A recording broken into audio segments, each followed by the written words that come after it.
আপোনালোকে এই ভিডিঅ'খন চাওক কেনেকুৱা বানপানীৰ পৰিস্থিতি আৰু ভাইৰেল হৈ পৰিছে সামাজিক মাধ্যমতো আপোনালোকে এই দৃশ্যখন অধিক মানুহ হঠাতে আহিছে প্ৰলয়ংকাৰী বান হঠাতে অহা আপোনালোকক কৈ আছো যে কোনো জাতি ধৰ্মলৈ আপোনালোকে হেৰি নকৰিব আজি চাওক এইবিলাক মানুহ যে মৰি গৈছে বা আমিও এদিন মৰিম তেতিয়াহ'লে আমি হিন্দু মুছলিম কৰি কোনো লাভ নাই আমি সকলো যাতে আমি জীয়াই থাকিব পাৰোঁ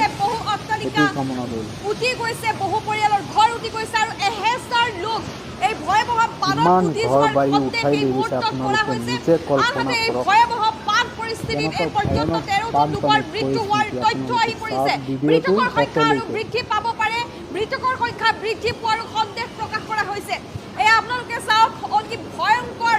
ভয়াবহ এক পৰিৱেশ দেখিবলৈ পোৱা গৈছে কুচি নদীৰ এই ভয়াবহ আচলতে সংঘাৰী বানৰ ৰূপ দেখিবলৈ পোৱা গৈছে নেপালত এই ভয়ংকৰ বান পৰিস্থিতি হঠাতে কেইবাখনো জিলাত তছনছ কৰিছে হাহাকাৰময় পৰিৱেশৰ সৃষ্টি কৰিছে বৰ্তমান 5খনকৈ জিলাত হাই এলাৰ্ট জাৰি কৰা হৈছে 5খন জিলাত হাই এলাৰ্ট জাৰি কৰা হৈছে প্ৰশাসনৰ তৰফৰ পৰা সকলোকে সতৰ্ক হৈ থাকিবলৈ কোৱা হৈছে আমি দেখুৱাইছো আপোনালোকক কেইবাটাও মথাউৰি ভাঙিছে সমান্তৰালকৈ দেখিবলৈ পোৱা গৈছে কেইবাটাও পৰিয়ালৰ বাসগৃহ কেইটামান ছেকেণ্ডৰ ভিতৰতে উঠি গৈছে আৰু এই বাসগৃহসমূহত থকা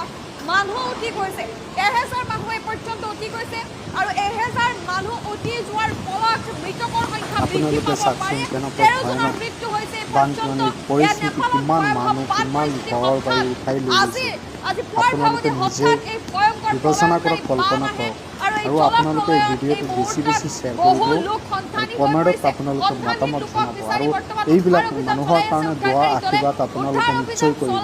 উদ্ধাৰ অভিযান চলাই এই পৰ্যন্ত 13জনকৈ লোকৰ মৃতদেহ উদ্ধাৰ কৰিবলৈ সক্ষম হৈছে বহু লোক গুৰুতৰভাৱে আহত হৈছে আহত লোকক বৰ্তমান উদ্ধাৰ কৰি চিকিৎসালয়লৈ প্ৰেৰণ কৰা হৈছে বুলি জানিব পৰা গৈছে অত্যন্ত এক ভয়ানক ভয়াবহ পৰিস্থিতিয়ে বিৰাজ কৰিছে বৰ্তমান নেপালত কোনকেইখন জিলাত এই ভয়ানক বান পৰিস্থিতি কোনকেইখন জিলাত এলাৰ্ট জাৰি কৰা আৰু হৈছে সকলো ৰাইজক এটা অনুৰোধ কৰিছোঁ এটা ডাঙৰ খবৰ যিবিলাক মানুহে বিপদত পৰিছে বিপদৰ সন্মুখত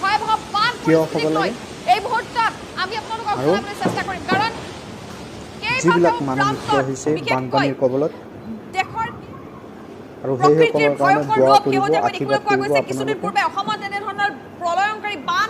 আৰু এতিয়া দেখিবলৈ পোৱা আৰু গৈছে নেপালত সোনকালে এই যাতে প্ৰচণ্ড বানপানী ঢলে উটুৱাই লৈ গৈছে কমি যায়। এহেজাৰ লোকক সেইটো কাৰণে এহেজাৰজন লোকক আপোনালোকে এই বেছি পৰ্যন্ত বেছিকৈ উটুৱাই দোৱা লৈ কৰিব গৈছে নেপালত